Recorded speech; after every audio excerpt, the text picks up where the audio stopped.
بسم الله الرحمن الرحيم. أهلا وسهلا بكم جماهير نادي الزمالك. فيديو النهاردة فيديو عن مجموعة من أخبار نادي الزمالك. معكم سامي حسن، ونبدأ على طول بأول أخبار نادي الزمالك. الزمالك يختبر أوفي إيجاريا في ودية بتروجيت غدا.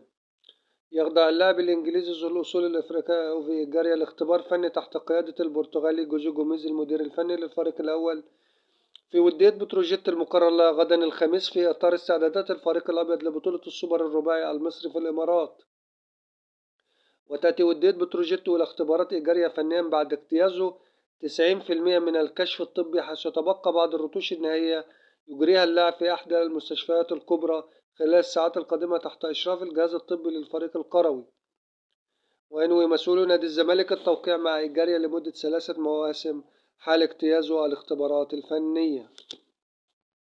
بصوا بقى يا جماعة، أنا من وجهة نظر إن إيجاريا لو اجتاز الكشف الطبي كامل وكله تمام ومفيش أي حاجة، لا إصابات مزمنة ولا كلام من ده، ماشي. اللاعب سنه 26 سنة، يعني ممكن يجي منه، لأن هو 26 سنة مش بعيد، سنه صغير يعتبر، يعني 26 سنة لسه قصاده مستقبل برضه. احنا عندنا لعيبة، احنا عندنا عبد الله سعيد 39 سنة، وعندنا شيكابالا 38 سنة، يعني برضك سن كبير.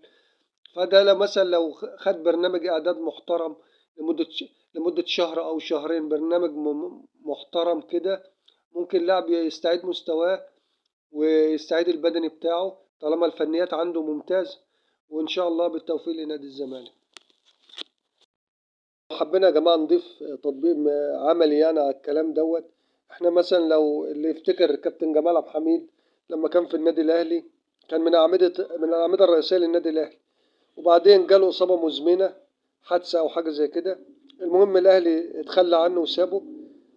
الزمالك شاف اللاعب بعد ما تعافى من الإصابة، خده ومرنه وعمل له برنامج إعداد، وخده الزمالك وقال لك ده كله ده بطل كورة خلاص، ما عادش هينفع وكلام من ده. جه الزمالك حقق مع الزمالك البطولات بعد كده، بطولات كتيرة أحرزها مع نادي الزمالك. فطبعا ده مثال برضك يقول لك ان يعني ما ترميش طوبة لاعب ممكن مهاري، ممكن هيجي منه طالما ما عندوش اصابات وكلام من ده، خلاص ممكن مع تدريبات بدنية يجي من اللاعب طالما المهارة موجودة عنده. موقف عبد الله السعيد من التجديد لنادي الزمالك. كشف مصدر مقرب من اللاعب عبد الله السعيد لاعب نادي الزمالك عن موقفه من فكرة التجديد لنادي الزمالك في المرحلة القادمة. اللاعب الذي ينتهي تعاقده مع الزمالك بنهاية الموسم القادم الذي سيبدأ بعد أيام، وهناك حديث من قبل المجلس على فكرة تجديد التعاقد لمدة موسم إضافي. هذا مصدر من مقرب من اللاعب من داخل أروقة النادي أن اللاعب يرحب بالتجديد لنادي الزمالك لمدة موسم إضافي. وشدد المصدر أن اللاعب يشعر بارتياح في نادي الزمالك خاصة مع ظهوره بمستوى مميز، إذا اللاعب يرغب في الاستمرار لموسم إضافي من بعدها يتخذ قرار بلا اعتزال. المصدر المقرب من اللاعب أكد أن هناك جلسة سوف تكون بين الإدارة واللاعب بعد بطولة السوبر المصري لحسم هذا الأمر بصورة نهائية. بصراحة يا جماعة اللاعب عبد الله السعيد لاعب مخلص مقاتل في الملعب، ورغم إن هو سنه 39 سنة، إلا إنه بيبذل مجهود خرافي عشان برضك محدش يجي يقول هو، أنا حاسس من داخله كده إن محدش يقول لك أصل سنه كبر، أصله ما عادش قادر، أصله كذا أصله كذا. هو اللاعب بيبذل كل مجهود على لديه عشان الزمالك برضك يحقق المطلوب وهو الفوز بالمباريات. فبصراحة احنا عايزين نقف جنب اللاعب برضك على قد حماسه دوت، وبالتوفيق له ولنادي الزمالك إن شاء الله.